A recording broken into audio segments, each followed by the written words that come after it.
have a conflab beyond all measures of conflabs. Here we go, connecting. There he is, yay! Like a vision from the deep. As well. Sorry? I said Robin Guy just joined exactly at that moment. Whoa. Yeah. It's like what is that? God, you're really quiet. Hang on. Just got to turn you up. Okay, can you hear me now? Yeah, I can hear you, yeah. Can all the people out there in Rainbow Land hear It's me? the Rainbow Land. Yeah. I think they can hear you. I can hear you, so I assume they can hear you as well. So, and Sinister Ginger's there, bass player extraordinaire from Glasgow, and David's now falling off his seat. Yeah, in slow motion. I could tell. That was a good description of what he was doing. And hey, Susan, we can hear you, but there's an echo. Well, that's all right. What's wrong with echo? Nothing wrong with a bit of echo. Hi, Will and DRP, says Wordy. Hi. See, this is it. I should actually advertise what I'm doing on this, and then I get loads of people. I'm just trying to be casual about these. Yeah, I think it's that basic thing of if you tell people what you're doing, then they know. This is what I'm learning. But I was going to make a really great joke about echo. Anyway, here I am, everybody. Here I am. Here we are. Here he is, David Ryder Prangley, of the latter day North London Saints. Yeah. We're both in North London, so you could have actually come. No, you're not allowed to. You're not allowed to come around here. Oh yeah, we wouldn't want to break the law now. No, we wouldn't want to break the law just for this. No. Because that wouldn't be Instagram Live. That would be Instagram the opposite. Instagram death. Instagram death. Yeah, maybe we should do that. Yeah, hang on a second. This is kind of what? Phone is kind of. Okay, I'm echoing apparently, but that's my natural voice. Timbre. Have you got yours turned up there? Maybe that's why it's. But you have to have it turned up to hear me, don't you? So. I have to have it turned up to hear. Yeah. I guess I could put like some earplugs in or some earphones in. If you can, because I don't think they're getting you echoing from this end. Okay. You hear me on that? Yeah. Somebody just called me Dave. Oh wow, yeah, you're really loud now. Yeah, you're really loud. Someone just called me Dave. Look at that. On that. Okay, well, see you then. Thanks for sorting that out. Yeah, but somebody just called me Dave. Did you see that? Who called you Dave? Hang on. I don't know. I'm going to go. I've a good mind to walk out. I'll knock their blocks up.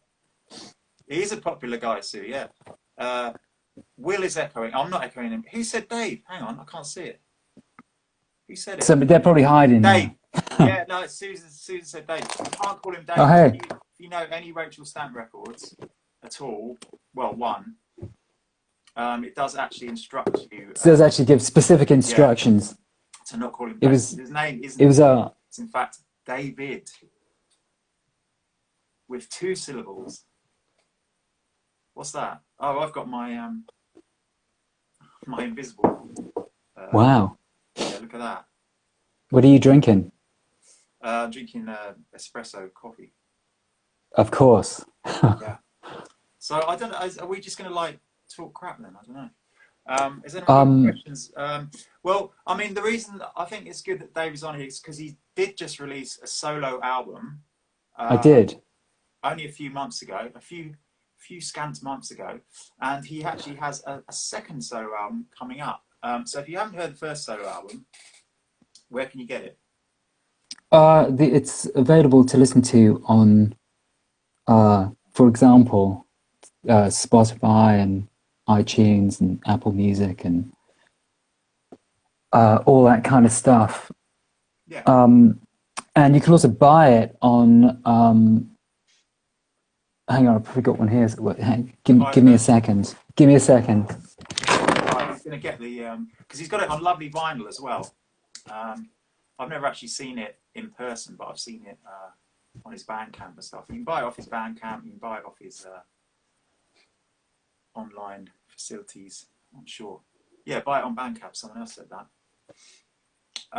So yes, Elisa says she loves the last album. That's great. And I'm assuming this is going to be not the difficult second album. It's going to be the You can buy it on CD. Oh, you get it on CD. But you've got vinyl. And on 12-inch vinyl record as well. That looks massive. That looks like 20-inch vinyl. David Ryder Prangley shown actual size.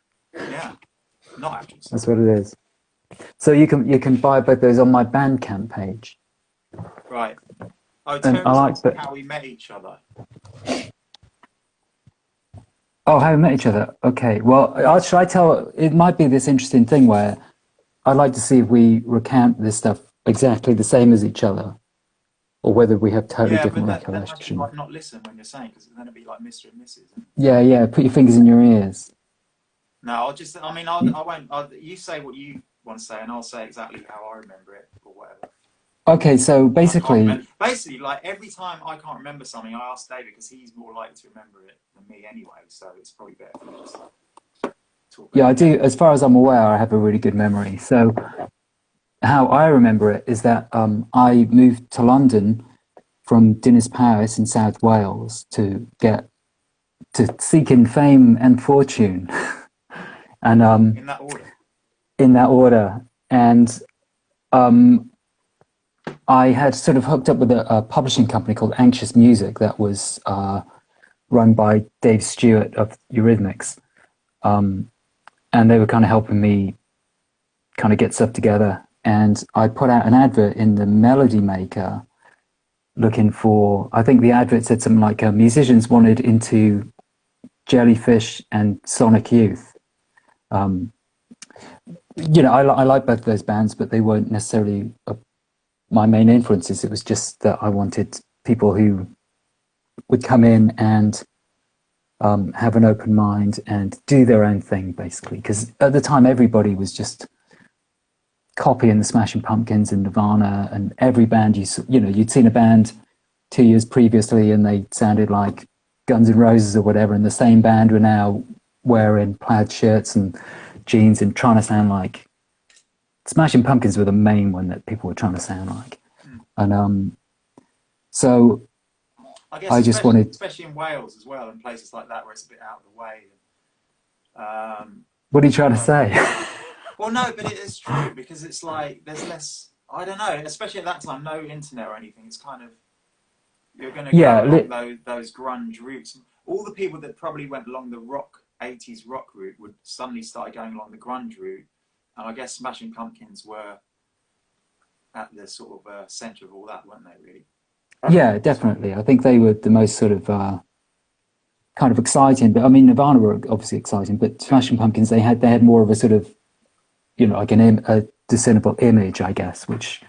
Well, they were a bit more arty as well, weren't they? I guess they were a bit more art kind of, which was good. So people were trying to sound like that, and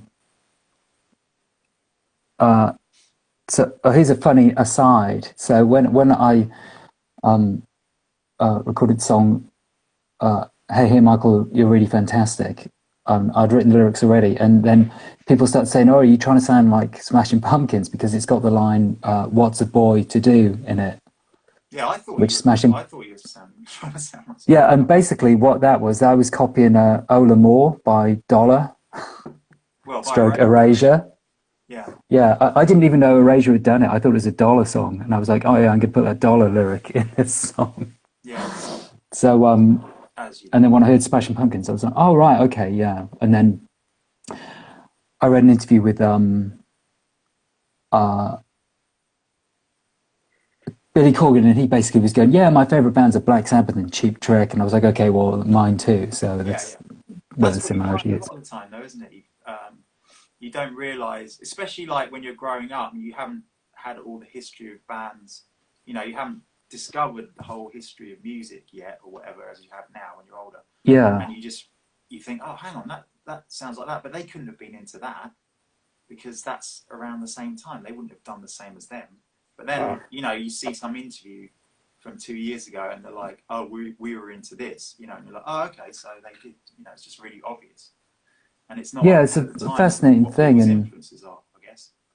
I think that's true. And another thing that used to get really annoying was, I've been doing what I was doing for years. And then, when bands like sort of Placebo or Marilyn Manson came out, people would be like, are you copying Placebo? And I'd be like, no, I've been doing this you know, for longer than they have probably, and just you know, and then I got to know that. I never understood that because we never sounded anything like them, and it's yeah, it was just because basically we both had small singers with warm makeup. Well, yeah. And I found that really frustrating that people would say we sounded like things that we didn't sound anything like because there was a slight visual similarity. That's all it is. That's what I mean, but that's true to this day. It's like people just look at something and they assume what it's going to sound like, and if it comes out at the same time as something else and it looks the same, they're going to think that. But to me, it was like I mean, there was always like an androgynous side to grunge anyway. I think, you know. Yeah, absolutely. I mean, even like, you know, and that all comes from because they were probably all into David Bowie and all that anyway, you know. And it's like, well, yeah, there's always going to be bands like that, you know. There's always going to be that visual influence. So, yeah, I mean, but there weren't any other bands that we really got compared to because, thankfully, people did start listening to the music and realise that we didn't really sound like anyone else. Yeah, that was the thing because we didn't sound like anything else. I don't think. Well, I think the funniest thing. Was when we on Rachel Stan, Rebecca says. I think that's Rebecca. R. Bush. Wow. Yeah. Thank you. The one of the funniest things was when we were doing My Sweet Rose, you know, and we did the whole Laurie Anderson thing, you know, the do you remember that? And we were both like, oh, let's do Oh Superman on it. Yeah. And it was the most obvious. That Lace song, I didn't realise you meant the Laurie Anderson song. So I'm still bothered to this day actually about that. But that was a funny thing where we did stuff like that. To me, it was like, oh my God, are we going to get away with this? And people would hear the song go, are you trying to copy Marilyn Manson? It's like, Jesus. No, we're copying a record that was like #2 in the charts for a really long time. Yeah. You know, and it was very frustrating. But that's an interesting thing. I think when you and I met, one of the interesting things that we were both into quite weird stuff. Like, you know, I mentioned, one of us would mention Laurie Anderson and the other one knew who that was. And, you know, we like things like Devo and Lindsay Anderson films. Yeah. So I think that was, I think we almost sort of bonded more on that than necessarily I just remember rock music. Yeah. You know? I just remember when I first met you, I just said, because I just got into Red Cross, and I said, oh, do you like Red Cross? And you were like, oh, okay, you're in the band, you know, before I even played anything, because that was that was exactly what we wanted to sort of relate to, not sound like, but relate to, as far as you know, being very visual and putting on a show. And yeah, and they had all those influences as well, didn't they? Those Cheap Trick and grunge, you know, they kind of came out of grunge. Well, they went a bit grunge, didn't they, in the 90s? Well, I seem to remember I can always remember the conversation word for word, because and I was stood in and Terry Cedar will know this. I was in the Anxious offices, which were it was before they moved into the church. They were just on that corner, you know, where you walked in and there was like a massive hole in the ground. Do you remember that? No, I don't. It was like really dangerous. And then you had to go up these stairs, and I was on the phone because I didn't have a telephone. And I remember calling you back or something. Anyway, we were on the phone and you said, oh, you like jellyfish? And I was like, yeah. And I think you said something like, do you like the Beatles? And I was like, not really. I like bands that sound like the Beatles, like Cheap Trick. I don't know. You probably just asked it because I think you said something like that. And then I was like, no, I like bands that sound like them. And then I remember you saying, do you like Red Cross? And I was like, oh my God, yeah, okay. This is it, you know. Yeah. So yeah. Well, someone's asking who Lindsay Anderson is. So Lindsay Anderson was like a British filmmaker who made If and Oh Lucky Man, General Hospital. They're very, very, very strange films. Yeah, but so and he actually, but really when I did brilliant. And at school, he came to see it. So that's my Lindsay Anderson connection. And, so I was very impressed when Will told me that. So. Yeah, that was another reason I got in the band before I even played a night. But yeah, so that's how we met, really. I remember it as well, surprisingly. And I do remember you. Oh, thanks, Laurie. Thanks for the shirt. You can borrow it if you want. What shirt? Is that a shirt? Yeah, oh yeah, it is. Yeah, well, did you think it was my skin? Oh, I thought it was a coat. I thought it was a caftan. Hey, Popster Graphics is there. Hello. Hey, Poppy, how are you? How's it going? Britannia Hospital. Hope you're well. Giving a shout out to Britannia Hospital. Shouting out to my man, my favourite Leonard Rossiter. Oh Lucky Man, because I think it's actually, I mean, Malcolm McDowell, I think he's actually better in that than Clockwork Orange even, and he actually got picked for Clockwork Orange because of that film. So if anyone's into like Stanley Kubrick and all that, it's worth seeing Oh Lucky Man. It's about 3 hours long though, but yeah, it's a very long film. Yeah. I remember seeing that when I think it's probably on Channel 4. I mean, this is, you know,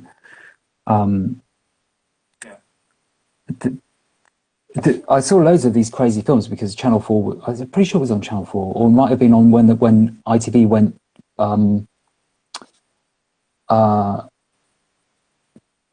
24-hour, and they would just show all these films. Oh, Poppy's offering to buy me cake. Oh, it's worth doing this just for that, wasn't it? Yeah, you've said it on the internet now, so you have to do it.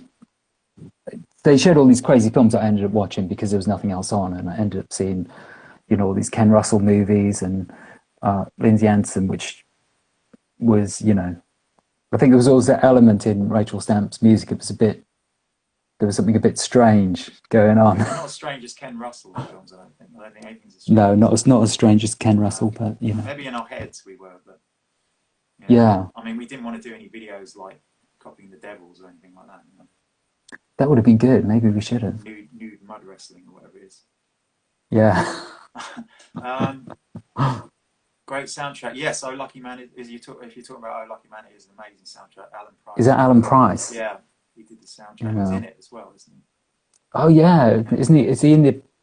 He's in the band. Is he not playing? Is he playing in the club? Yeah, and he's in. Yeah, he's in it quite a lot, and he's in the band when he hitches to London. He hitches to the band's van or whatever, and they're just going back. They're going to London, yeah, because they live there. That's not really a spoiler, is it? I don't think.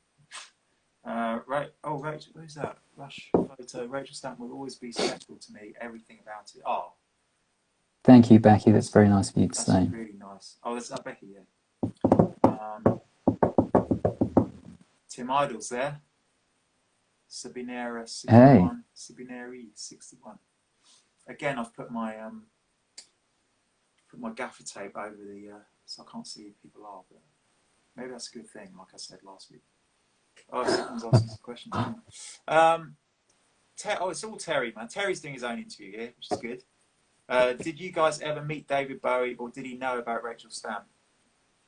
I never met David Bowie, and I don't know if he ever knew about Rachel Stamp. I don't know. He was at that gig where, when we went to see Peter Murphy at Dingwalls. Apparently, he was at that gig. Really? And that's a very small place. So yeah. He must have been in disguise. Yeah. I didn't. That's probably. Well, I think you know, I really like David Bowie a lot, but I think I don't know. I think people think that like we're going to be like massive Bowie fans, and I think personally, I mean, I know it's a bit of an obvious comparison, but I'm sort of much more of a huge fan of T-Rex and Mark Bolan. Really, I love David Bowie a lot, you know, and I love his music, but I think don't get me wrong, but I think that for me, I have more of an emotional response to T-Rex than I do to David Bowie. So. Great, thanks for that. And yeah. Now we'll move on to desecrate another living, another legend. He's not living. Hang on. Did you guys ever collaborate with any other anxious writers? No. We did some stuff with Freaks of Desire. They produced some stuff. Yeah, they produced the demo of My Sweet Rose, and then a Madonna Share they produced as well. Freaks of Desire, amazing band. We used to really sort of look up to them, and they were so great live. You probably know them, Terry. And they Freaks of Desire actually gave us our first break. I remember Tommy, the singer, called me up, and they had a gig, and they were like, "Oh, you've got to support us." And we didn't even have a full band. There was me and Will, and we had a bass player called Ricky Barber, who we still know, who, funnily enough, has a studio in where the Anxious offices used to be, and my friend, the keyboard player Thipal Sandra, who produced a lot of very early Rachel Stamp stuff. So we basically played with like a back-in track, essentially. It was at Heaven, wasn't it? It was at Heaven, yeah. The Sand Shaft in Heaven, and Tommy was like, I was like, we don't have a band. He was like, it doesn't matter, just come do anything. And I think we did 3 songs, didn't we? Yeah.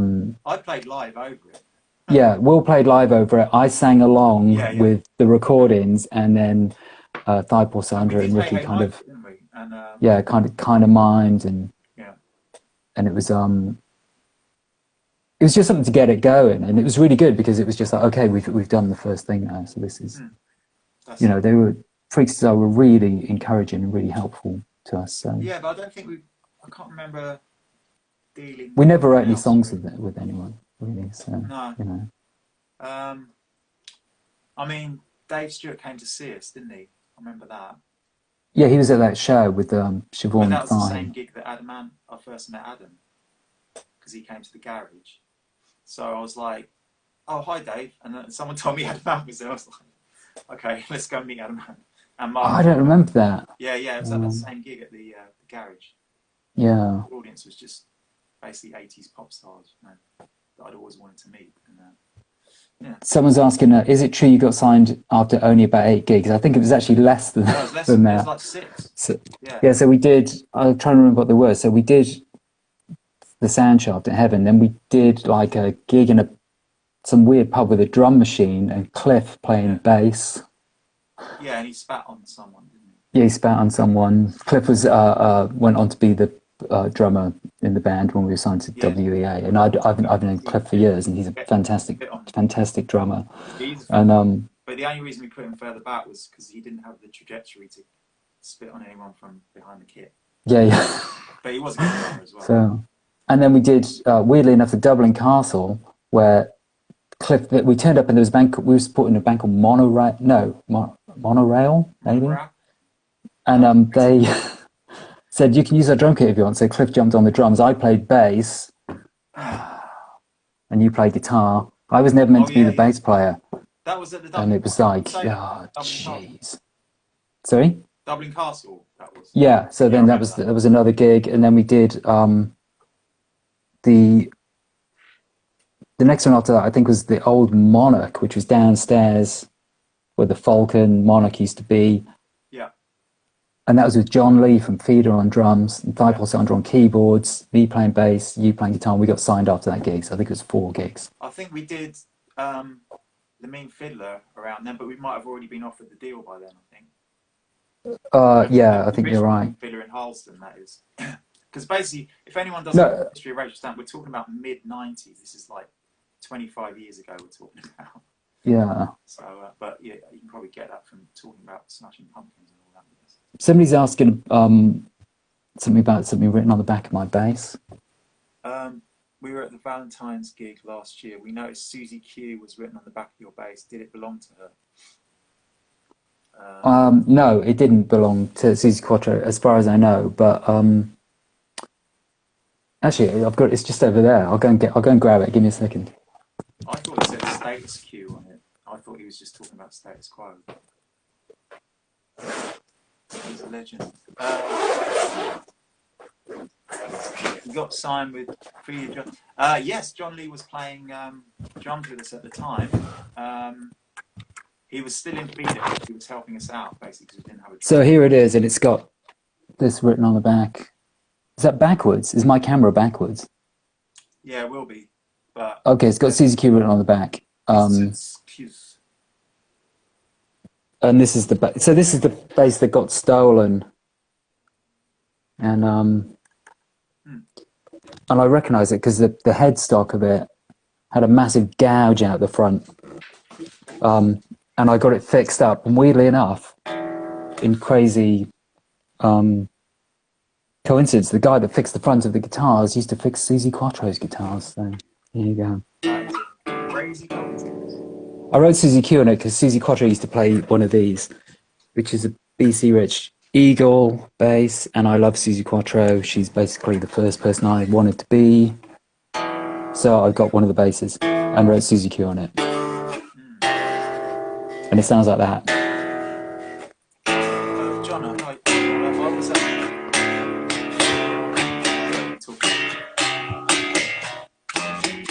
That's what it sounds like. So there you go. Nice. I don't know if you could hear that. Sex machine of a guitar. I was at the Wretched Stamp gig last Valentine's Day. Will we ever get any new music? I just need to put this down 1 second. Right. Because I can't answer that. Obviously, Hatatic, obviously, my first time's feet first. Nice. Oh, yeah, because you used to go there. That's Leisha, right? When I get up and walk away, I can't hear anything, by the way, just so you know. I've noticed. Oh, hang on. Wait there. We've got a request. For what?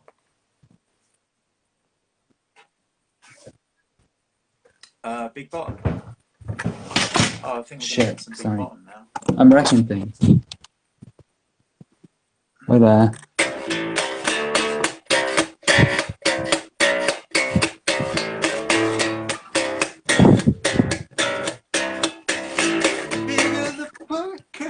Yeah. In the sweet of the cushion. There you go. That's just for you. Every it up. There you go. There's a bit of big bottom there. And that's it, really. Big bottom, isn't it? Doesn't do. Oh, yeah. No. Change key. It goes, my baby. Oh, yeah. Was it?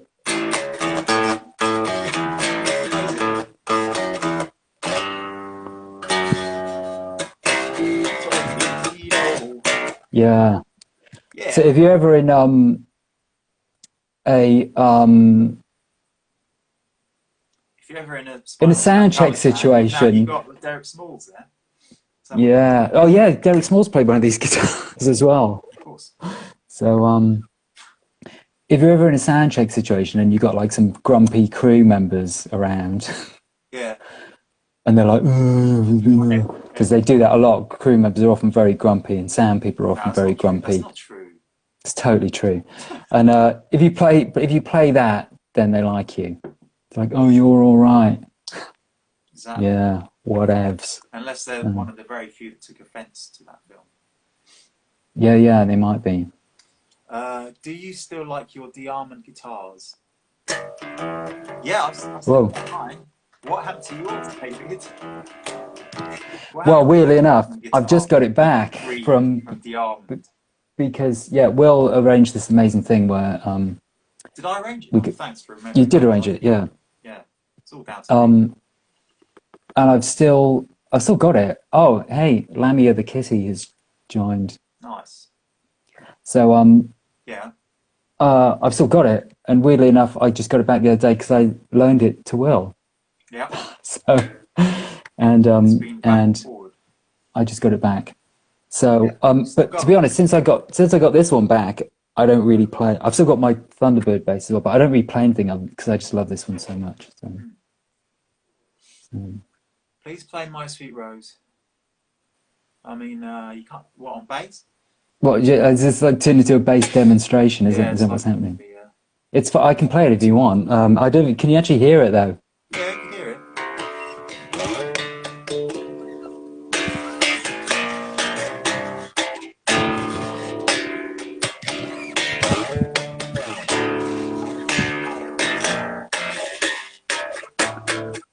That's basically it. Hey, Michael. That was Hey Michael, wasn't that what somebody asked for? For My Sweet Rose. Oh shit, okay. It's 2 minute hits to remember. Yeah, well that's just 2 notes. Yeah, exactly. Sorry, I'm hitting the bass high.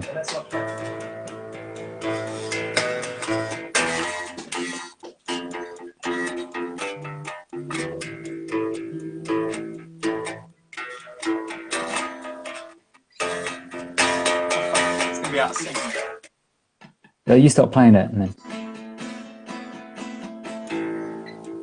What's the next chord? It's like F. But it can't be without tuning, can it? That's it.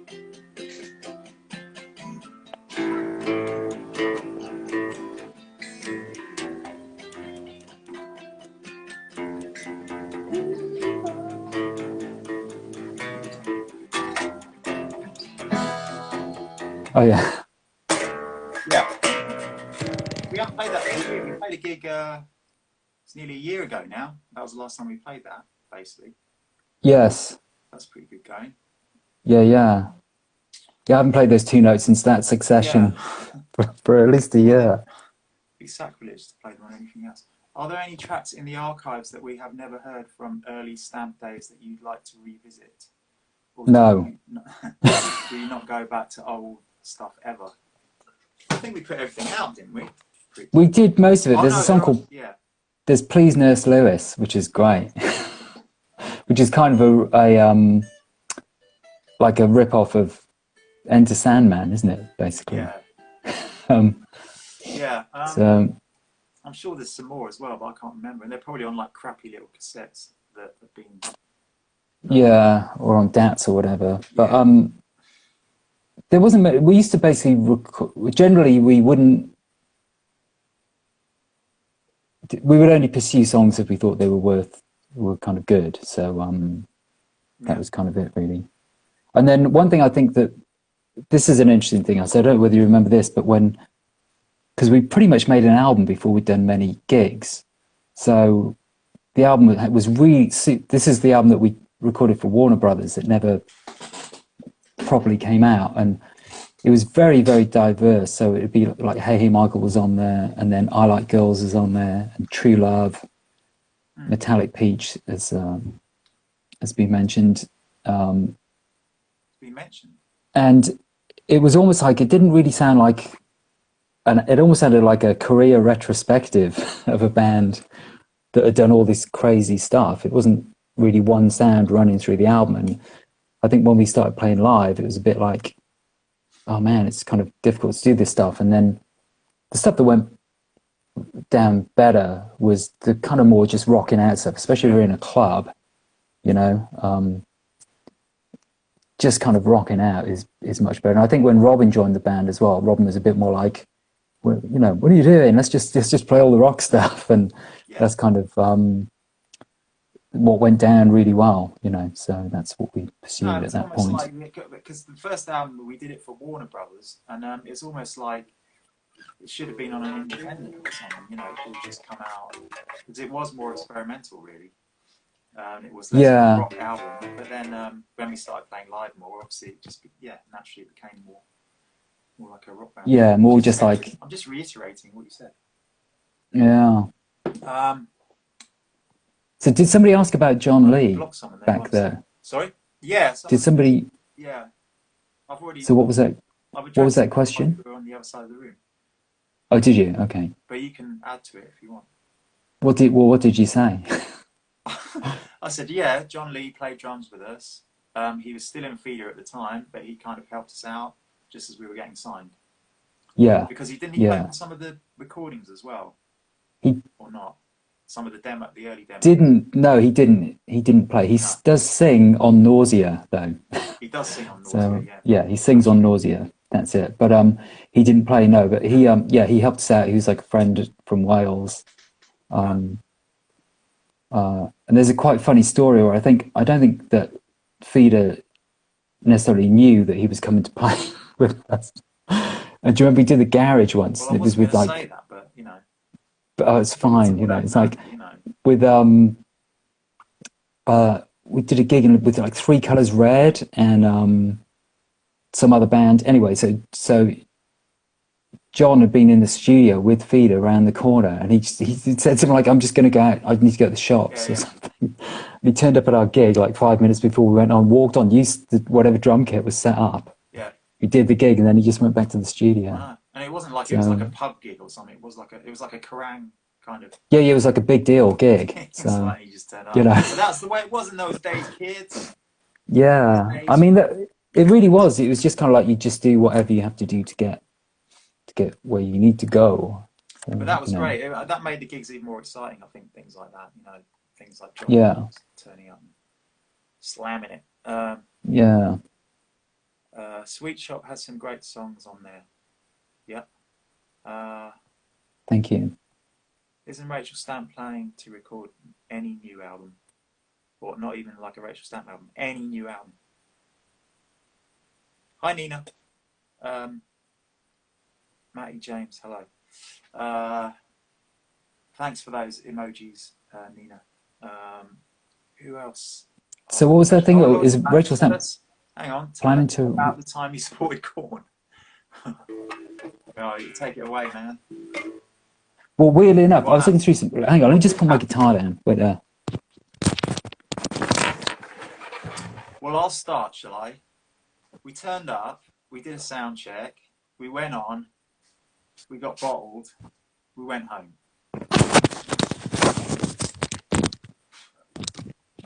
I just told about the time we... I just told the whole story. Oh, okay. It's funny, because I was looking through some photos earlier, and I think I found the photos that I took. Where are they? Oh, man.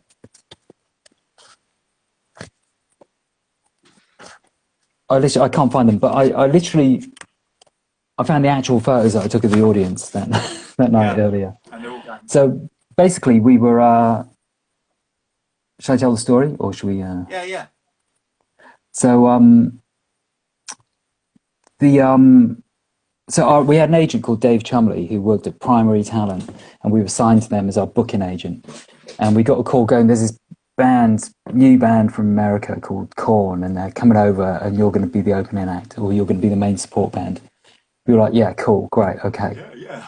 Who are Korn? You know, we'd never heard of them. And so I think on the day of the gig, or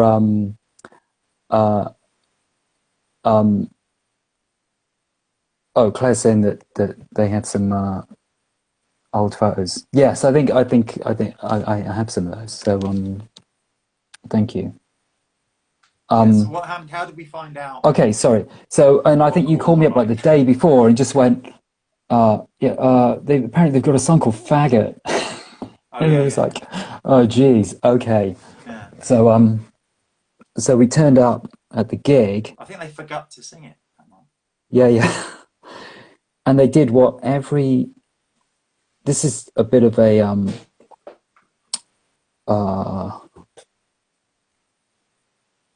forgive my stereotyping, but American road crews tend to take forever to set things up.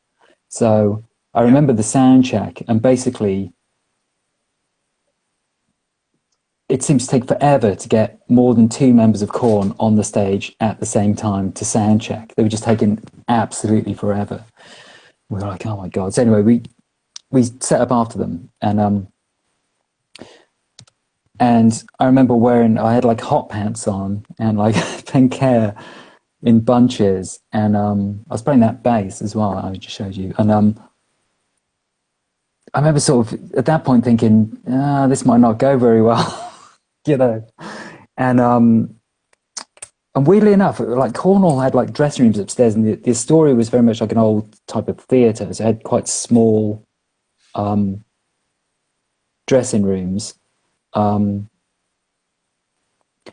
Anyway, so Jonathan Davis for some reason was just hanging out at the back of the stage, and he had like a flight case with all his Adidas tracksuits in it. And I remember coming out wearing what I was wearing, and I just said to him, I don't think your fans are going to like us very much. And he just went, yeah, man, just go out there and fuck it up. I was like, yeah, okay. And that's what we did. And I remember we opened with the song Science Fiction, and it was sort of all right for the first like 30 seconds. Then when I started singing, it was like, whoa, just chucking shit at us. That was like the heaviest song we had, really, wasn't it? Yeah. And, you know, I don't really care about all this. And people are like, oh, my God, what did you do? It's like, well, you stand there and you play your songs, and what else are you going to do? You know, it's like, you know, I think... To that point, that was the best gig I felt we'd done, because it was just from the energy of, like, being, fuck you, we're going to do what we did. And we did stand our ground, and we did walk off after half an hour and play the whole set and all that, you know. Yeah, we did the whole set. That was it. Like, there was just no way we were going to leave the stage at all. I didn't care what people threw at us. We did actually have a keyboard player that was sitting down at that point, and obviously the drummer was sitting down, so they couldn't dodge any of these missiles, these plastic missiles, or actually tin can missiles, a lot of them. So unfortunately, they got the brunt of it. I managed to, do the old baseball bat thing. Probably took out a couple of new metalers in the process. But yeah, we got through it. Yeah. Yeah, I mean, did we play anything really weird? Did we actually do anything quiet or like really daring? No, this is what I can't remember because we did have like we were playing like I guess Hey Hey Michael's pretty. yeah. In the start, didn't I break my heart over you? Because I start singing and you see literally you get hit in the face with a can. Yeah, no, it's crazy. Yeah. But you know, I think that you know we come from an age where being in a band was like a real commitment, and it was like being in a gang almost, and a nice gang, not a horrible gang. Celeste at Reading, and so after that, nothing was, you know. Yeah, and you know, people were always threatening you if you're in a band or if you looked weird. I mean, you know, a week didn't go by that somebody didn't threaten to kill me walking down the street. You know, it literally was like you'd walk out looking like that, and people would be like, "Fucking, you know, this, that, whatever, fucking kill you." I used to get spat at in the street. And it's horrible, but it just makes you go, well, fuck you. I'm not changing for anyone. Didn't that guy say something to you on the tube or something, and then he turned around and he ended up getting his head stuck in the door or something? Oh no, that was a separate incident. There was two guys, and they were sort of staring me out, you know, and all this kind of thing. And he was sticking his head out the tube door, and the tube door closed on his head. Yeah. I mean, obviously his head didn't burst open. It just had a bit of a oily mark down the side of his face. But I did think that was funny. There was another time someone was threatened to beat me up on the way to when we played the Underworld one time. And some guy was giving me loads of shit, going, "Oh, he's wearing fucking makeup," you know, all this stuff. And the guy was wearing a Nirvana t-shirt. Yeah. And I'm like, talk about missing the fucking point of everything. Like, that was mainstream then, wasn't it? You know? Yeah. I mean, people just didn't get it. They were radio-friendly unit shifters at that point. Yes, they were. You got so much grief at the Maidstone gig. I remember that. I remember that. Do you remember that guy? That guy just came and stood like right in front of me and just stared at me like this for the whole of the first song. Yeah. That was when Ben Gollumsock was playing keyboards with us. At least when the whole audience is doing it, you can use the energy and all that. If you actually, if it's just like one person like giving you grief, it's kind of a bit more intimidating, I think, especially. In Yeah, it is, and it was. Yeah. But luckily, do you remember we were saved by our amazing tour manager, Theodora. Oh, yeah. And because she just sort of went up to this guy and she went, "You need to fucking move," or whatever. And the guy was like, "Oh, okay," and walked away. That was quite funny. Yeah, because she could, you know, she was scary. So that was good. Tim Idle, what was your favourite gig, if you can remember? One of mine was the first reunion in 2009. Is there a full video of that? Would love to see. Isn't it, Can? I think there's a lot of the times with this stuff. There's videos, but there's not necessarily the sound to go with it, because it was just quite difficult to record the sound sometimes. So yeah, back in the you might get good visuals, but you wouldn't really get whoa, hang on a second, what's going on here? But what was your favourite ever gig, would you say? Oh, my favourite ever gig, no one can see me now because I've turned the light off. My favourite ever gig, I used to really like playing the LA2. Yeah. Because that was a really good gig, because it was big enough that it really felt like an event. And the sound was really good, and they used to have these really massive speakers on the sides of the stage. They were really loud. And I can remember my favourite gig was Wolverhampton. Is it the Civic or something? Yeah. Yeah, for some reason that was just like, everything felt good for the whole gig, and that's never happened before or since, I don't think. And for some reason that gig, that's what happened to that gig. So for me, that was my favourite. Wow, that's good. I do remember something about playing in Wolverhampton, because is Robin watching? Did you say Robin's? He was earlier, yeah. He's probably got bored because we haven't spoken about his period yet, have we? Yeah. So, but what I was going to say was, I remember being in Wolverhampton and finding there's a band called Vane that Robin is a really big fan of, and I really like them as well.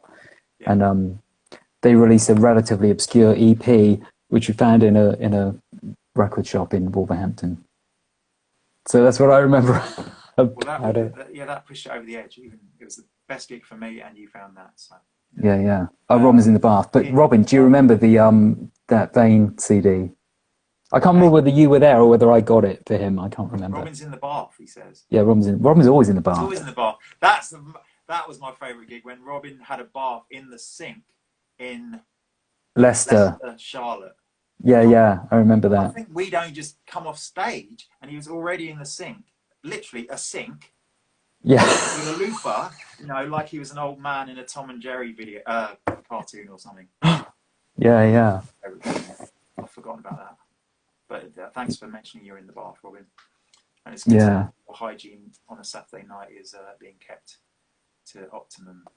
But I think the weird thing about that was that I think Robin was really ill, and he got in the. That's right. In this, and I was. So obviously he got in the sink. He was really ill. But then the next day, I was like, I got really ill, and we had to cancel a gig at Nottingham Rock City because I had to be.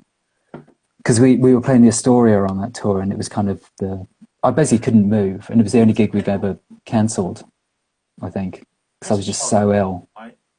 Sorry? Princess Charlotte was brilliant. Someone's saying, they're saying, oh my God, the Princess Charlotte. Yeah. But we did one of our first ever gigs there to, I don't really remember, to 4 people. No, I tend to blank these things. Yeah, and we supported Chrome Molly, I think. Or some people have been in Chrome Molly. And there's 4 people there, 2 of which were my brother and his then wife. And his dog. So, yeah. No, the dog didn't come. Oh. Dog wasn't interested. But he did, no, what was I going to say? Do you remember the sound guy, Feedback Phil? His name is Feedback Phil, literally. And every gig there was tons of feedback on stage, and it was always too loud. Oh my God! I remember doing a gig in the Hastings Crypt, and the feedback was so bad in the monitors. During the first song, I took my bass off, walked over to the sound desk, and went, "Turn all of the monitors off right now." Oh my God! It's the only thing you do, really, because they just can't cope with it. They just can't cope with the power of Rachel Stan. But we did used to play insanely loud. Yeah, I know. I saw some video the other day that someone posted, and it was literally all you can hear is my guitar. Yeah, it was funny because I remember talking to people, and they were like, "Oh, Rachel Stamp, you'll wake up and look like this, this weird, like macho thing," and they'd hear us play, and they'd be like, "Holy shit!" It's like a sort of hurricane coming off the stage. And I remember at one point, some guy actually. Some old dude who'd seen like every band ever was like, "You're literally the loudest band." Before they even turned the PA on, "You're the loudest band I've ever heard in my life." And it was crazy. I mean, I remember coming to a rehearsal once and walking in, and walking straight out. It was just so insanely loud. I almost like fell over because it was just like it's fucking with my hearing so much I can't orientate. It's surprising that we have got any hearing left, really, because we got those earplugs even back then, and we didn't use them though. We just, no idea. Yeah, I think we were one of the first bands to get those. Weirdly, the molded in-ear protectors. Yeah, we were pioneers. Because there was somebody who worked at our Anxious Publishing called Juliet, and she had a friend that basically started the company that did those. Yeah. And right. Okay, I didn't know that. Yeah. Yeah, that was it. And we were the first band to use Tipex as well. Yeah, we were the first band to use Tipex on the set list. Makeup, yeah. Because we only had a certain amount of paper, so we Tipex in it. You have to change the set around sometimes. It's handy to have a bit of Tipex. Can you remember you turned up at the Camden Barfly and you thought I was security and we laughed and you had a selfie with me? It was a great night. Is that Robin saying that? Can you actually imagine being at the Barfly and doing a selfie? That seems like 2 different eras to me. But I guess people did selfies back then. They did. One of my big skills was being able to do selfies with a genuine camera. Yeah, because you had extraordinarily long arms as well. Yeah. I don't have many more, No. but I did at the time. Yeah, no, well, I'm sorry I thought you were security, but that's kind of a compliment, isn't it? It looks like you could look after yourself and everyone else. So, yeah. Necromuck, hello. Should have been then. You need to do part 2 of this. We haven't even finished part 1 yet, mate. Juliet Samoji, yes, she was great. She was basically responsible for almost everything to do with Rachel Stamp, because I'd sent demo tapes out, and she was the person that actually got in touch with me from Anxious and went, I like your tape, come in and see us. So she was really the catalyst for it. But she really was. If she hadn't gotten into it, I don't know what would have happened, and I probably wouldn't have met you, and then we wouldn't all be in this mess. I know. So thanks a lot. Thanks, buddy. Thanks a lot. Robin, was you in Maidstone, and me and a couple of other girls plaited his hair? Oh, I might not read the rest of this. And put makeup on him in the girls' toilet. Did that happen, Robin? Maybe it was a selfie. Oh, hang on. Maybe it was a Robin Guy impersonator. That probably happened. Yeah, I mean, he could have been taking a bath in the sink in the ladies' toilet for all I know. Yeah. Terry, she went out with Andrew Mancy, manager of Basement Jacks. Okay, I didn't know that. Basement Gyms. She was married though, wasn't she? I remember Basement Gyms. She had a band as well, Juliet. She did, and that's who we played with at the Dublin Castle when it was. Sorry, go on. We played with her band at the Dublin Castle with Monorail. That's right. And her band when I ended up playing the bass. What was her band called? I can't remember. Sorry. Yeah, I can't remember. But she was really great. She did loads for us when we first started. That was really good. So Robin can't remember getting his hair plaited in the ladies. But let's be fair, Robin can't remember much. I don't know. Just kidding. Just kidding. Yes, she had a band. Okay, so I'm not going mad. The pet photography. How did DRP and Robin get on Ginger Wildheart songs a few years ago? So the first thing we did with Ginger was on the Clam Abuse record, where we turned up and did this like weird jam with Ginger and Alex Kane.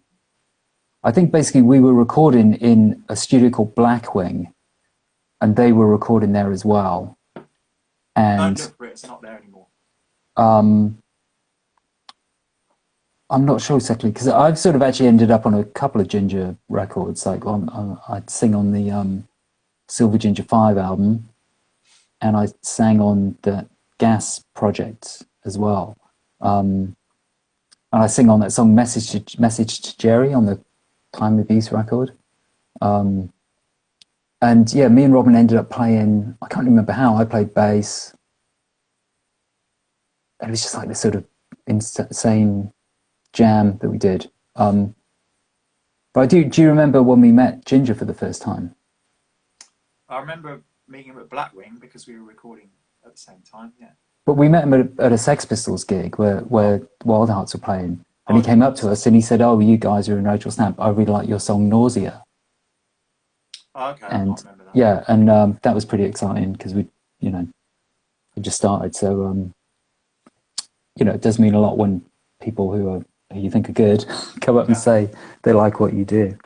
Absolutely. And then we were supposed to support the Wild Hearts but we got there too late, which was a real Spinal Tap moment. Really we got offered like a gig at the last minute and just trying to organise it and pull it together. It was down and it wasn't south. in London. Yeah, it was miles away. Yeah. And it was just impossible to get to. So we tried. And it was we did try, but it was the same night the Bikini Kill played the Garage. And I ended up going to see them instead. You wanted to go to that. Yeah. Yeah. I was like, oh, come on. We can make it. Yeah. No, don't worry. Yeah. Go to the gig. We wouldn't have made it on time. Do you guys remember Anthony Harwood, who was signed to Anxious Music? He was incredible, so unique. Anthony Harwood? I don't know. No, maybe that was a different... I was in school with a kid called Nick Harwood, who got me into Kiss. I was at school with Mike Harwood. There was a song... on Silver Ginger 5 he sent to Joan Jett to do, but didn't. Okay. Okay, yeah, I don't know about that. For some reason, my feed of people speaking isn't working. Oh, there it goes. Your what? Am I meant to do this? I don't. Oh, hang on, I've disappeared. What have you done? Technology kids, I don't get it. I'm a ghost. Look at me. Claire, I barely exist in 3 dimensions. My first Rachel Stamp gig was Edinburgh, October 2000. I sat on stage for some of it with a friend and we sang on Spank. Sat on stage, that's pretty brave.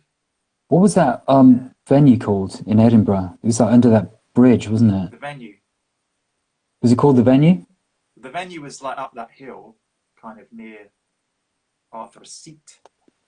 Oh, right, okay. And I remember playing there. I can't remember. I always remember Edinburgh really.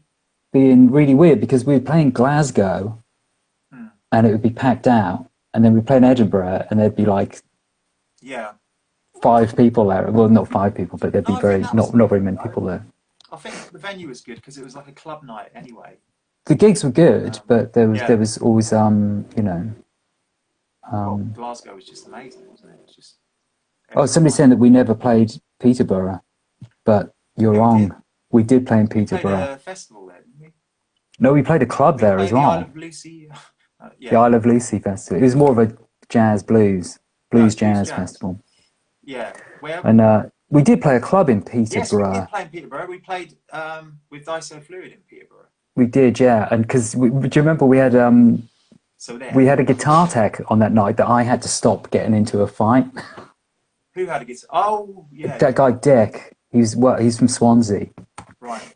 And at one point he almost got into a fight with someone, and I had to stand in between them and go, "No, stop fighting." I remember that. Remember that other driver we had that we had to leave in Nottingham Rock City because he was so drunk? Oh yeah. So this is a crazy story. So we got 2 gigs opening for Cheap Trick, which was amazing, and they actually used some of our gear. Like Tom Peterson used my bass amp and stuff, and one was at the Astoria in London, the other one was in Rock City. So we just found a number in a rehearsal studio of somebody with a van, because the usual person we used wasn't available. So we got in this splitter van, which had like seats and stuff in the front and then a bit for your gear.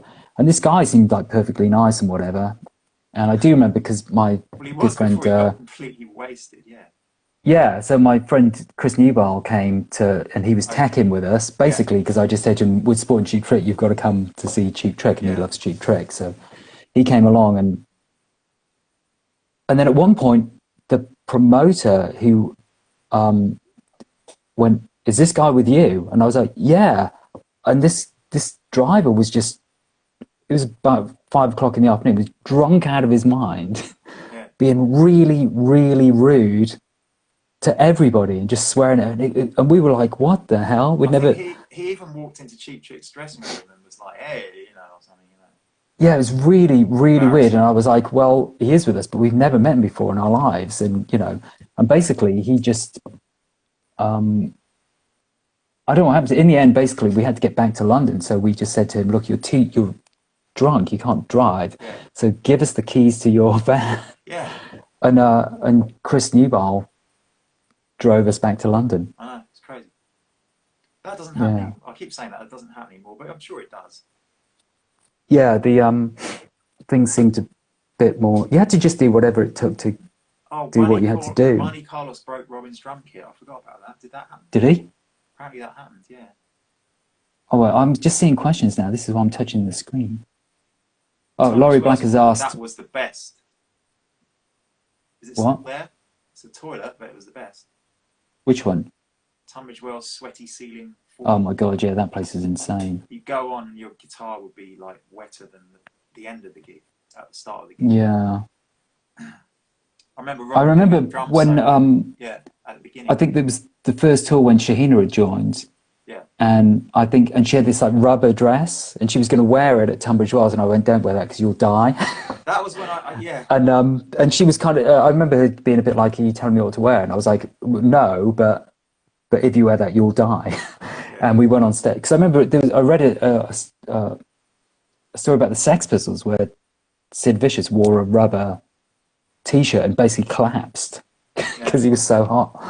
And you know, and when we came off, Sheena was like, "Oh my god, I can't believe it's literally like playing in a sauna. It's insane." That was where I wore my chaps. Yeah. On you, and that was amazing. It was like I might as well have been at the swimming pool or something. But that was also a place where where the most comfortable I've ever been at the forum. Yeah, I mean, also my Gibson Ripper bass got broken by a member of the audience. Did it? Yeah, so we were playing and some big dude was crowd surfing and had his sort of legs apart as he came to the stage, and one of his legs went this side of me and the other one went this side of me, and my guitar strap snapped and my Gibson Ripper bass went doink on the floor, and the headstock came off. Wow. Because anyone who owns Gibson I can't remember Gibson instruments, you know, they're really expensive and they just break all the time. So I was like, geez. What was cool about the Tunbridge Wells Forum was that the kids would just, they weren't even bothered about the gig. They would just be hanging, because it was in a park. It was basically a public toilet in a park that had been converted into a public toilet of a venue. And but the kids would just all hang around because there's nothing else to do around there. So they just, like, on a Saturday night we'd play there. They would just hang around the park.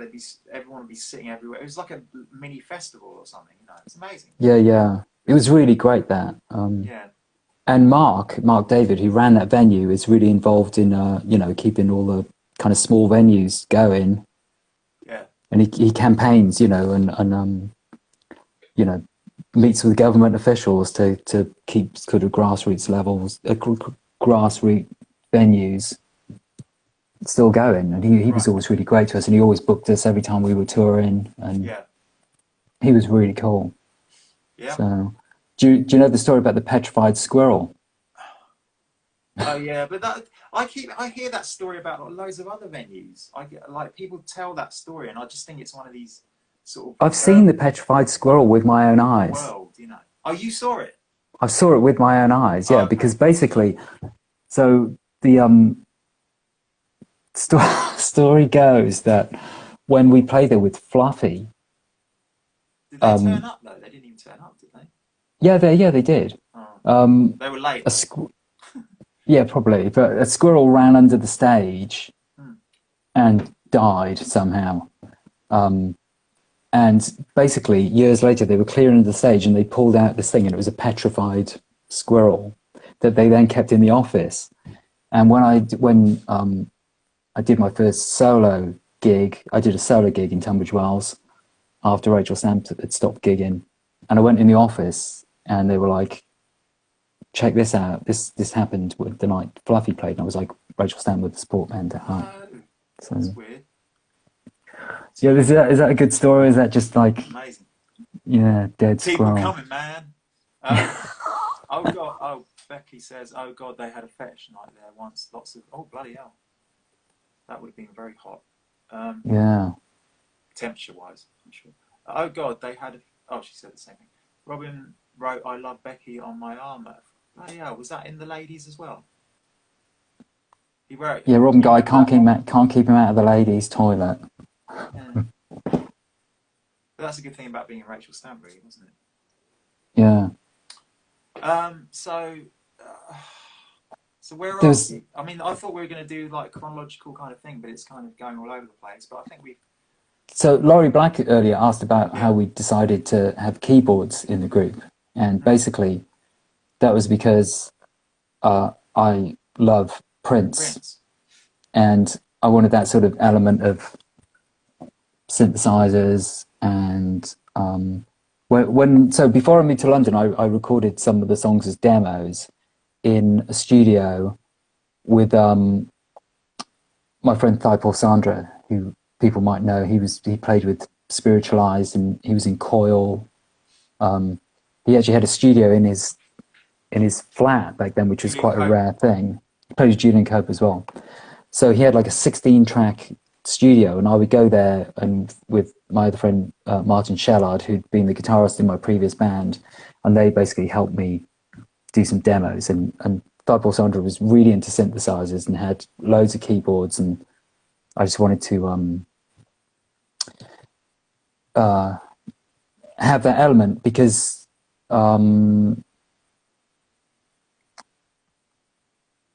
Yeah, I was just really into Prince, and I just thought it was a good extra palette of sounds, and you know, it was just. So basically, like, if you I got any love the questions sound of about keyboards, basically. any questions about the sound or what instruments you use, the answer is probably going to be Prince. So Basically, not even ask. Prince, Black Sabbath, and that's it. Yeah. So, David, in the Kerrang double page, what does it say on your shirt? I'm afraid that's been censored for political reasons. Well, it appeared in Kerrang, so it must be. It wasn't Kerrang, but I'm holding in front of it like a little bottle that's got a skull and crossbones on it. So. All right. Terry, your Prince tribute show a few years ago was amazing, and where you first met Denise, yes. Yeah, it was. That was really fun, actually. Earl Hewitt, hello. Jonna, always suck or something, always wondered.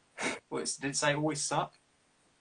Did it say suck? I mean, It might have done. Are you a Tory? What? are you a Tory? What does that refer to? I don't know. Is that because you just said you loved Boris? Maybe. I didn't say that. But where's she getting it from? I don't know. I don't know. Amy, well, The only Tory I like is Tori Amos. yeah. I like Toreador as well. Yeah. Toreadors. No, Toreadors. Don't they kill? They kill bulls. bulls. Yeah, we don't like Toreadors. No, I hate Tories. I hate Toreadors, and I actually I'm not that mad about Tori Amos, but you know, if you want to like one Tory type thing, then yeah. Yeah. Fair enough. No. Oh, I mentioned politics. Yeah, yeah. I was just making a joke, just because it said something rude on my T-shirt that I don't want to. What did you say? What did it mention. say? Did it say I love Boris? No, I'm not going to say. So I found some photos earlier. Do you want to look at these photos? This is a good one. You're going to like this. Hopefully you can see it. Oh, Jesus. No, Seagulls. It's not Jesus. It's you. Flock of Seagulls era. Who took that? Hey. Who made that photo? Johnny Lydon. What? I think Heike Schneider Matze guy. Oh, yeah. Shahina Dax. I also got here. Oh, there's all of us there. Oh, there's the full hand. Yeah. Is that Bros? Oh. Robin Guy. But you know where Bros got their hair cut from? Was from Kirk Brandon. So I don't mind. Oh, really? If I look like Bros, then that also means you look like the lead singer of Spirit of Destiny and Theatre of Hate. So that can't be bad. Yeah. Oh, thanks a lot, man. Donna says I've got Boris hair there. Oh, here's an interesting photo. So this was. Do that. He doesn't say anything. If anybody's got the Stampax album, here's the original photo that's on the inside. Oh, yeah. So this was taken at the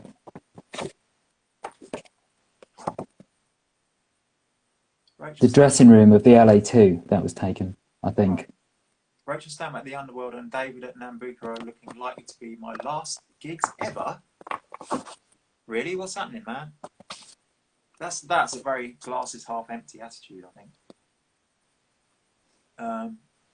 Yeah, Billy Idol. I don't mind being called Billy Idol.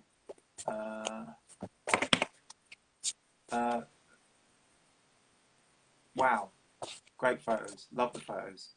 Photos are going down really well, Dave. Have you got any more? All right, yeah, here's a really good photo. So if anybody's got the Black Cherry 7-inch single where there's a picture of a cherry.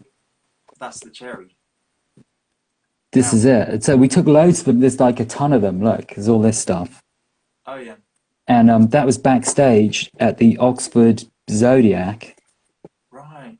And I went to the Sainsbury's across the street, bought some black cherries.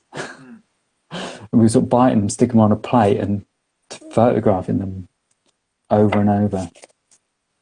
Terry, did you guys ever play Europe much? And where were you most popular? We didn't really play in Europe. Played in Sweden. Sweden a lot. Yeah.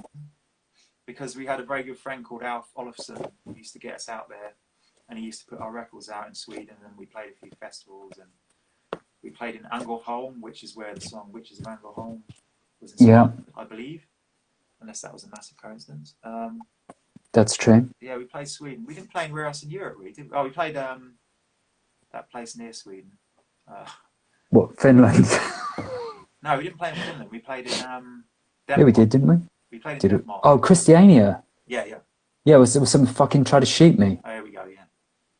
What do you mean, here we go? Shooting in the air. Probably. Someone just tried to shoot me in the head, and you go, oh yeah, whatever. Christiania, man, go with the flow. That's where I first saw fast internet. Was Christiania? Yeah. It can't be that off the grid. Do you know what I mean? Because they had like massively. I remember looking at the like KISS website, and it crashed the internet. Oh yeah, that's it. Yeah, it would really. Jonah, I have almost everything Rachel Stamp released on CD. Good. Nambuka was amazing. The original Cherry. That's the original Cherry. Terry, very cool. What's this? Tim Idol, what's that? Oh, what's going on there then? That's Coco. Okay. Me getting pulled into the audience at Coco. Right. Was it still what else is there? Then, like? It is, yeah. Yeah. I like the one in the laundrette from early. Any meaning to that? No, I think we just like we wanted to do a sort of 50s type thing, and it was a nice sort of 50s looking laundrette. That was a bit of, that's Robin doing Robin Guy, me playing the drums, and here just out of shot is Robin's brother Corin. Right. He's now a very successful filmmaker. Robin says on that Stampax pic, I'm topless. Oh yeah, I want to be a doll video. On the album artwork, they gave me a fishnet top. Oh really? Yeah, we made him cover up. Oh really? I didn't know that. He's making that up.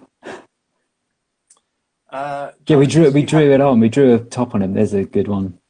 I can't remember who took these. Who was it? I think Corin took these actually. Yeah, and I could be wrong.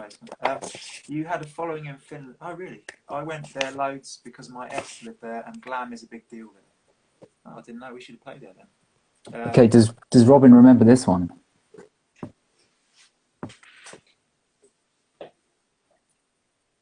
I'm sure he remembers that because that was. That was when he pretended to have a broken leg. Yeah, to get out playing that game. To get out rehearsing. Yeah. Claire's laughing. Wordy, I have Monsters of the New Wave Swedish release. Yes, it had a different cover. Yeah. The laundrette, Robin says, the laundrette was on the corner of my street in West Ealing. Don't look for it, it's not there. Electric. Yeah. Coco was such a great venue. Still is a great venue, Terry, isn't it? It's still there, isn't it? I know it almost burnt down, but Becky, I met Ed Byrne in the cloakroom queue at a Rachel Stamp Coco gig. He said he loved you guys. Oh wow. Wow, that's nice. I never knew that about Ed Byrne.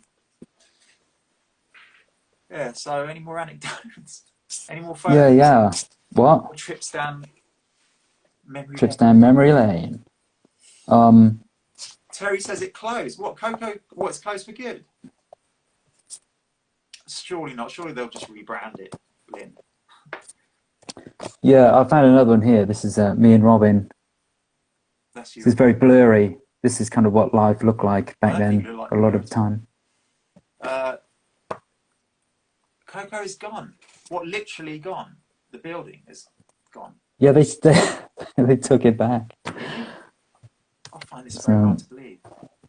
Okay. Well, that is a shame because I used to go there loads and loads when it was Camden Palace. And I think we were the last band to play there when it was called Camden Palace. I think we played the last. We were always the last band.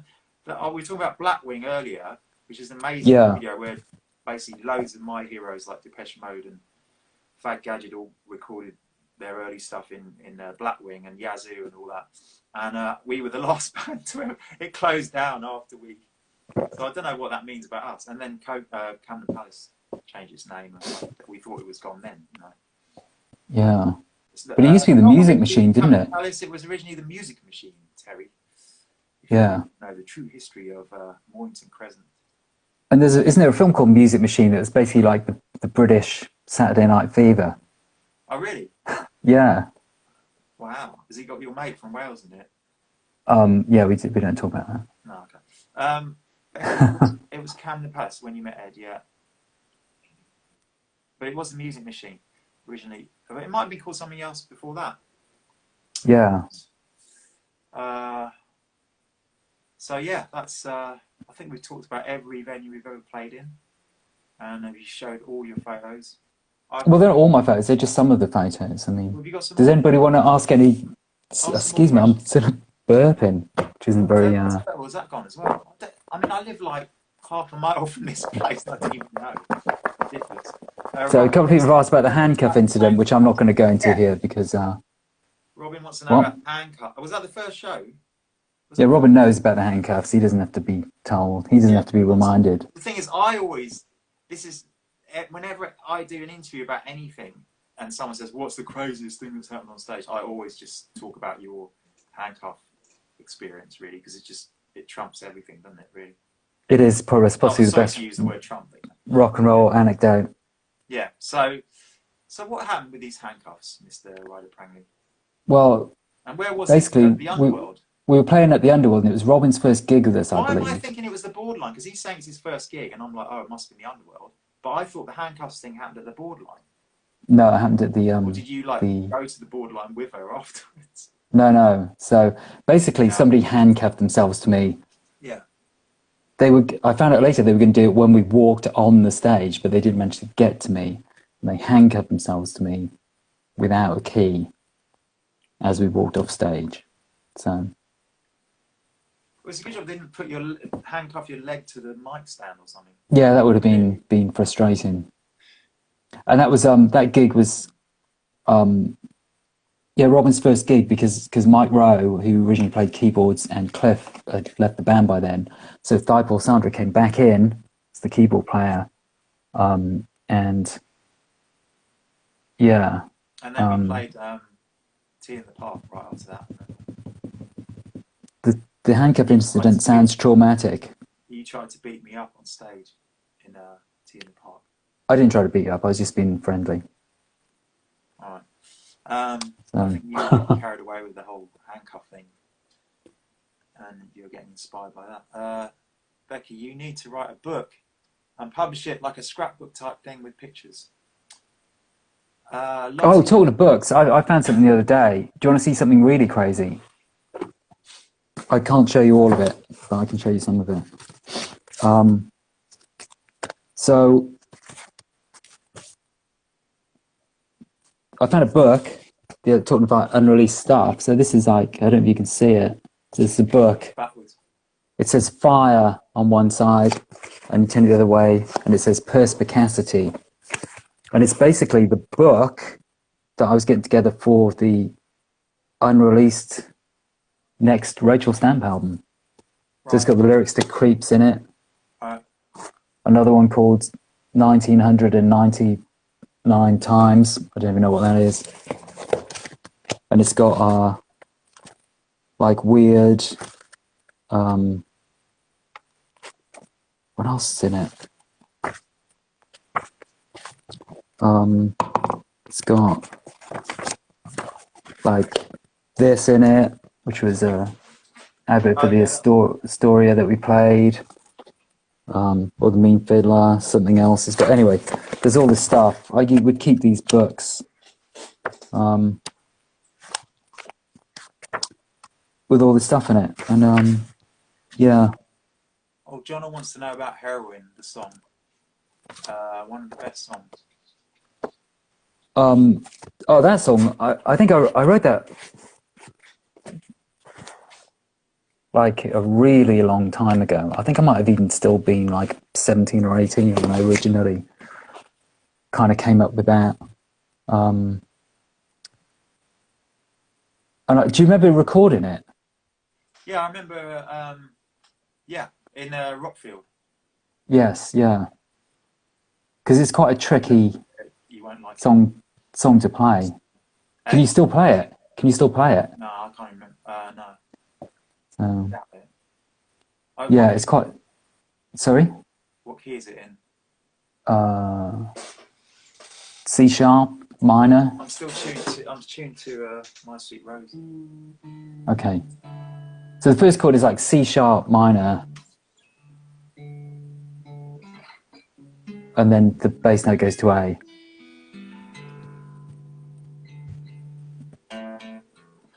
goes to what? A? Yeah, so you play C sharp minor. Oh, I know. What's the second chord? It's just it's the same chord, but with just an A in the bottom.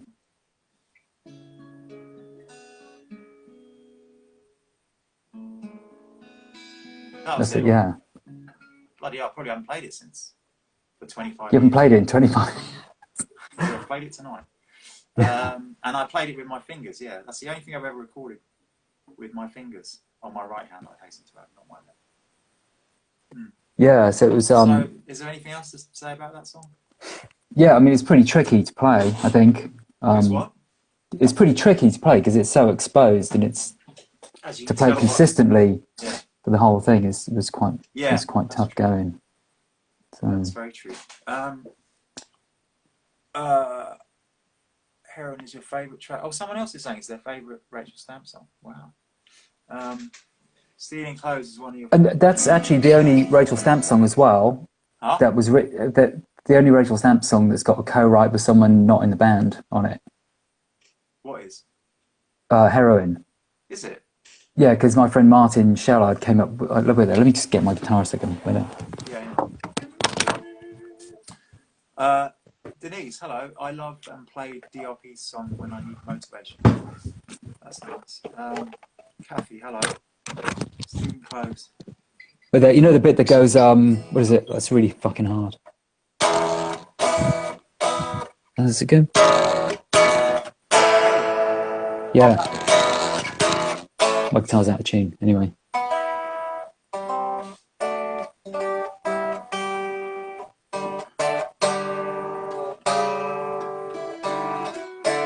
So he came up with that bit. Right. Yeah. The coda.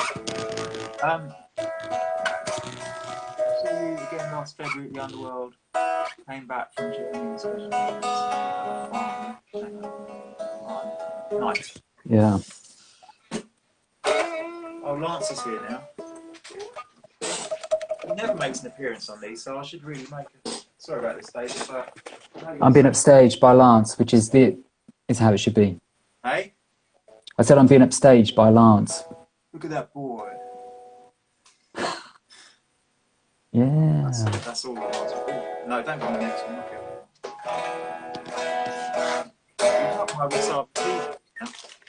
Jeez. So I just picked up this guitar. Do you remember this? Oh, the Burns, yeah. Yeah.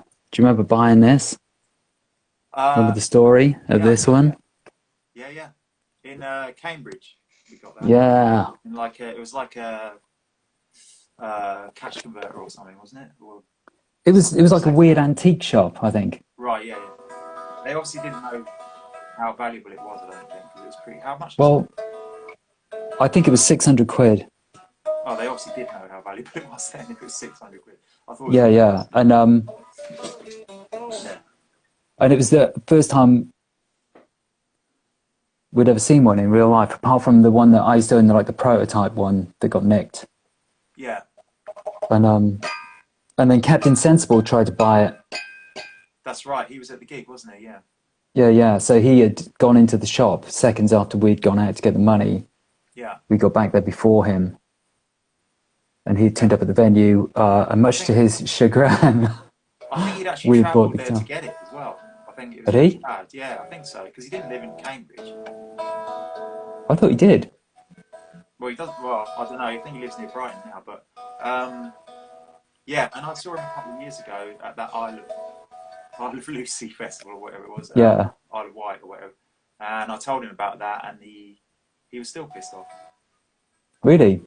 Well, no, he wasn't pissed off. But if he was pissed off, he didn't show it. But I just thought, God, maybe you're still pissed off about that. When I told him, I thought, why am I telling him? Yeah.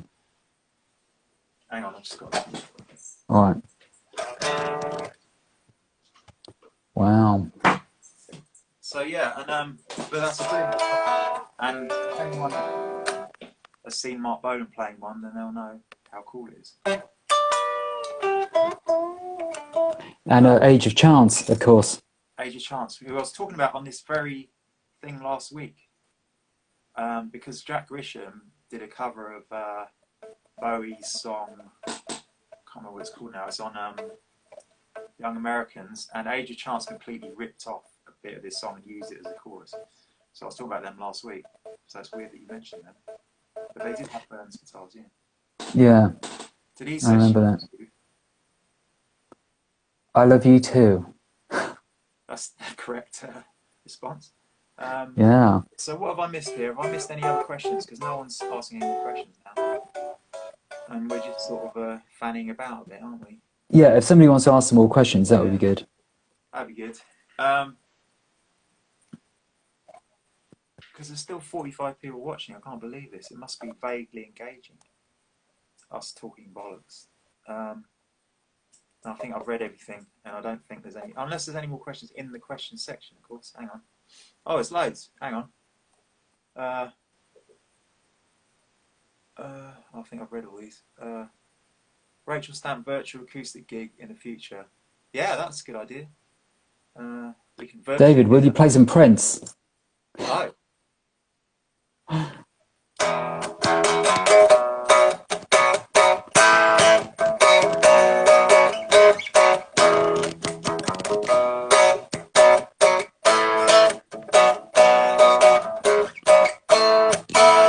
Anyway, there you go. Yeah. Okay, here's a good one. What was the first album you ever bought? Well? The Jungle Book. Disney's Jungle Book was the first album I ever bought. That's a really good one. I knew all the words and all that, yeah. I've actually got the first album I ever bought still. Yeah? Should I go and get it? Should I go and get the first album I ever bought? Go for Okay. it, man. I've no idea what this is, so we're going to find out in a minute. Pretty sure it's not David Bowie, though, judging by what he said earlier. How are you guys doing in lockdown? Oh, I nearly said the word lockdown again. I said I wasn't going to say it. Being live musicians can't be easy right now. No, but at least we're still alive, you know.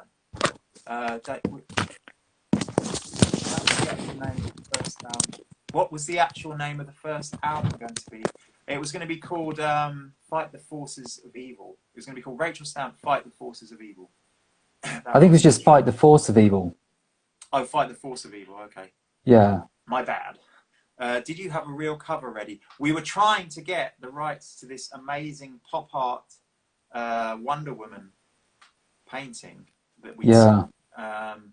So that's what we were trying to do. I don't know why we didn't do it. We probably should have done that anyway. But we didn't have an album. Yeah. That's why we didn't do it, because it didn't come out. Yeah, that was the thing. So it could have been that. It could have been this amazing. I'd love to see that again, actually. And this yeah, I remember seeing it in a shop somewhere. It was in like Selfridges or somewhere, I think. Yeah, I found the first album I ever bought.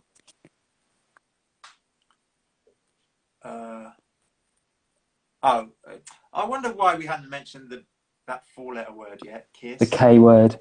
The K word. This was the first album I ever bought. This is the actual copy of it as well. So. And that's it. Yeah. That was the actual copy. Yeah. So I still have it. Really good condition, actually. Thanks. You can see yourself in both sides as well. Yeah. Speaking of Walt Disney, have you both seen The Mandalorian? I started watching it, wordy, and then I got a bit annoyed because I just thought they were trying to pander to everyone by doing one episode was like Mad Max, one episode was like Lord of the Rings or something, you know. I just thought, well, just do what you did, just do some Star Wars, man. But I do want to carry on watching it, actually, because I haven't watched any of the series. Have you watched any of it, David? Ryder Prangley? Yeah, I watched the first episode and I quite liked it.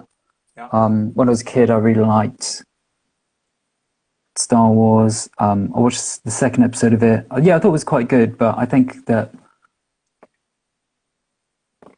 somewhat, perhaps controversially, I think with Star Wars, I think the first film, episode 4, was good to a certain degree, especially if you're a child. It's a really good film. Then after that, it's just been massively downhill. And I think The Mandalorian sort of is designed to appeal to people that liked the first film and were perhaps of the age where they saw it, you know, when it came out. Well, not necessarily saw it when it came out, but people who liked the first film, and I think it was, you know. Someone's asking you to make an OnlyFans account. That's a bit dodgy. teach you to play stamp songs. Well, Will would have to teach them to me first, and then I could teach them to you. So, I think we'd all be at a loss for that. So, Lika, David, how old were you when you decided you wanted to be a musician? well, I think that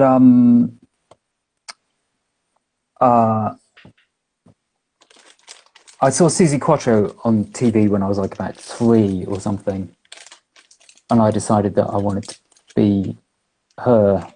But then I got really seriously thought about becoming a musician when I was maybe like 10 or 11, and I got really into Kiss and AC/DC and Black Sabbath, and I just wanted to be a guitar player from then on.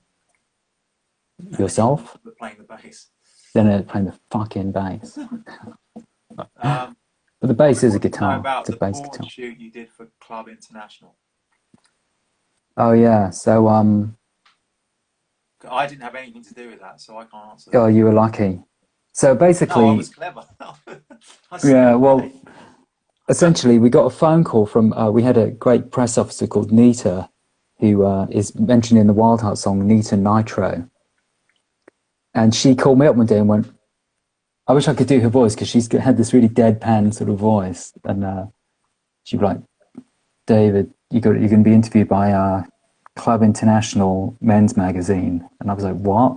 They were like, "Yeah, they've started a music section," and the interview was James Sherry, who's a very respected rock writer, and I think he started a label at some point as well, and he was great, and he used to write for Kerrang and stuff, and he used to write for Meringue, Meringue, that cooking magazine as well.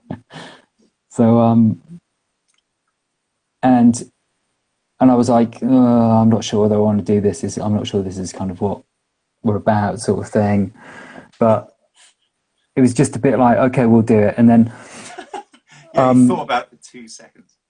No, it was a bit of a weird thing because I think back then it was, you know, if you know, it wasn't. You didn't just do everything that was offered. You had to think about, is read this the articles in these things, didn't they? You know, it was not... in between doing whatever else they did when they were looking at them. And read it for the bands, you know. Yeah. So basically, and I remember Nita saying to me, "Oh, you're going to be interviewed by a naked woman." I was like, "What? Seriously?" So I wore a dress and put my hair in bunches, and I was chain smoking all the way through the interview back when I used to smoke, which is really bad for you. I discovered. Don't advise it. And me and Robin did it because they just generally they want to interview 2 people from the group, and me and Robin ended. I remember me and Robin being in the bathroom together beforehand, going, "Oh my God, we're literally going to be interviewed, but this is the weirdest thing ever." And we walked out and we were doing this interview, and there was a guy photographing this girl who was naked, asking us questions, and it was really strange because the girl was, I can't remember her name, but she was really nice, very sort of, you know, I mean, it was just quite a weird scenario for everybody. It was just weird. It was a weird interview, but that's what we did. Got interviewed by a naked woman about our music in a pornographic magazine. So that's one for the scrapbook. Yeah. Hey Ed, that's Ed, isn't it? Did you ever see Prince or Kiss live? What was one of the best gigs you ever saw? Anyone you regret not seeing? Right, well, I was lucky. I saw Prince several times. Yeah. And it was one of the best things I've ever. That was probably the best gig I've ever seen in my life, because most bands, you would go and see them and you'd see like live videos of bands that are obviously edited to have all the best bits and make it look super exciting. You'd see them live and it'd be like, oh, it's kind of, you know. But Prince, I just literally couldn't believe what I was watching. I couldn't believe that a human being was doing all that. And it was phenomenal. And then Will and I went to see him together when he did that Gold Experience tour, which was crazy because he was playing Wembley Arena on an album that he hadn't even released yet because he was in dispute with Warner Brothers, and Warner Brothers wouldn't release this album.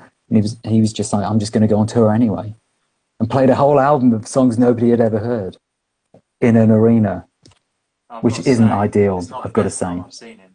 No, that wasn't the best time, but it was still amazing. So. But you sort of tell us about when you saw him in King's Cross. Oh yeah, that was cool. When he came over and did all those one-off things, he used to post about it on Twitter or something, like 5 p.m. he'd say, I'm playing Camden Palace tonight, Coco tonight, I'm playing. And this one night he said, I'm playing, where was it? King's Cross. What's that venue in King's Cross? The sort of arts centre. King's Place. Thingy, yeah. King's Place. And so I went down there, just queued up. He actually did one gig with a certain amount of people allowed in, and then he did another one later on. Luckily, literally, they picked up to one person behind me. They picked to go into this second gig. So if I'd have got there like 2 minutes later to get in the queue, I wouldn't have got in. Basically, it would have been really. It was really freezing as well. That's amazing. We walked in and he was doing. I think he was actually starting as we walked in, which was even more magical. And he was playing like Raspberry Beret acoustic, and it's in a very small room. Like to see Prince, it was like you know, not even a hall, like one of these sort of I don't know what you call it, like a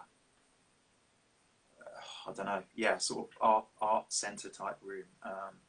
And it was just amazing. And he had that band Third Eye, the girls who were all amazing. And he did Let's Go Crazy. He just did everything I wanted to hear. He even did the Clash cover. He did Was it Train in Vain? Yeah, he did Train in Vain, yeah, which was unbelievable. And that was it. And with that, he was gone. But it was amazing. Wow. Yeah, we got into that Coco one as well, didn't we?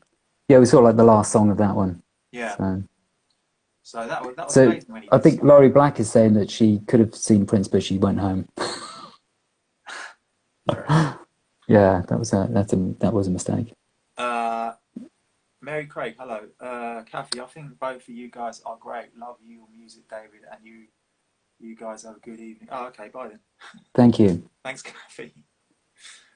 Denise, sorry, I meant to type in how much you love David's song. Okay. I think that's what you said. That's what I got from it anyway. Oh, you don't love David, you just love his song. Okay. Was in the girls' bathroom. I can't remember what that was referring to, but it's probably anything we said tonight could be referring to that. Robin, we were drinking wine at 10 a.m. Oh, is that on that interview? I've been drinking since 10 a.m. Yeah, that was. Do you remember that? Yeah, Brian Setzer said that on stage. Purgatory. Have you guys ever considered covering any ABBA songs? If not, why the hell not? Might I suggest King Kong song? Well, we don't need to cover them because we just steal the riffs anyway. Yeah, it's better to mix stuff than cover it directly. Yeah, our song "Take a Hold of Yourself" is very closely inspired by Mamma Mia. Mamma Mia. Yeah.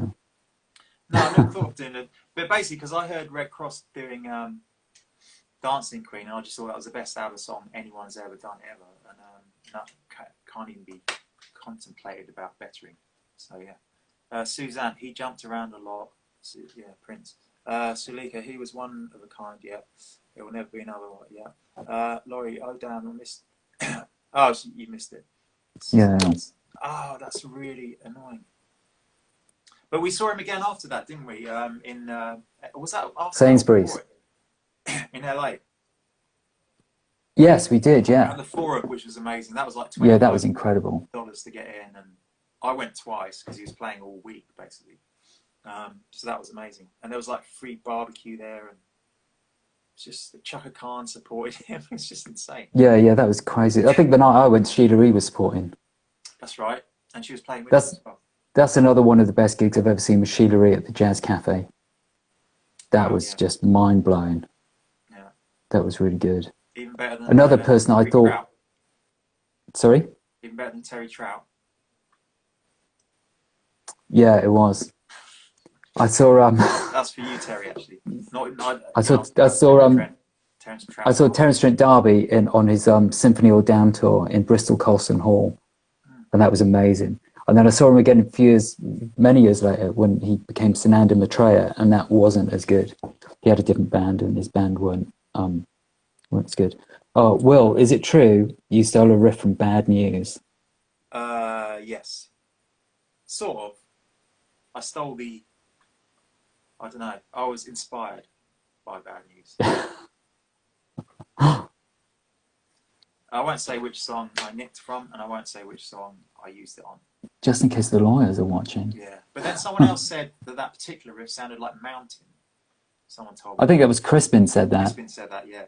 So yeah, our friend Crispin Gray, who was in Queen Adrena, when he heard Black Cherry, I was giving it away now. He said, "Oh yeah, it reminded me of Bitch Hell Mother. Mountain." Yeah. Suzanne saw Sheila with Ringo. Wow. Okay, my battery's going to run out in a minute, I think. Okay, well, maybe we should say goodnight. So, I don't know what else, but we'll have to do this again because there's probably a lot more to talk about. And maybe we'll get Mr. Guy on another week. Yeah, yeah. He's probably got another perspective of things. Yeah. Comments tonight. But we can't get him on tonight because he's in the bath, obviously. But another time, another It's the Robin Guy perspective, everyone. Yeah, you're like Magnus Magnuson. Yeah, that's what I model myself on. Magnus Magnuson and Yes, DRP has an album #2 coming out. What's it called, your new album? Oh yeah, so I've got a new album coming out, which I can't tell you what the title is yet. There's no bad news riffs on it, though. There's no bad news riffs on it, but I've recorded pretty much all of it, and I'm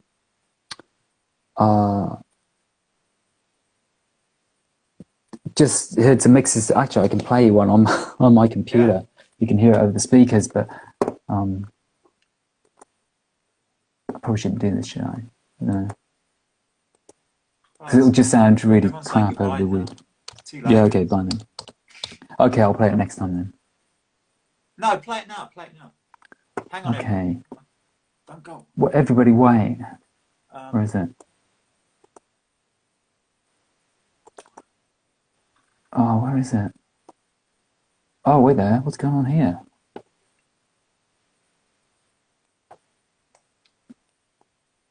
How many songs? I'm confused. I think there's going to be 9. 9, that's a good number. Oh, hang on, I've got the stereo turned down.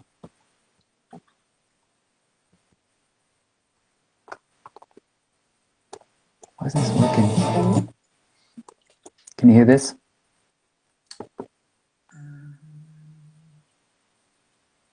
What's going on? It's not working. For some reason it's not working. I could hear it when it started a little bit then. There we go. I spend the night in chains, dreaming of a storm. Dreaming about your beautiful lips. I was dreaming about breaking the law. That's it. Wow, I haven't heard that. That sounded great. Thank you. So yeah, so that's going to be Is that on the record. Who's playing piano on that? That was me playing the piano. Was it you? Nice. Yeah. Okay. All right. Well, till next time. Thanks everyone for watching the Saturday Pro with me and this week Mr. Ryder Prangley, and he'll be back, I'm sure, because that was really good. I'm sure there's loads more to talk about. So, yeah, it's a lot of fun. Thank you. Thank you for asking me. I really appreciate it. Okay. See ya.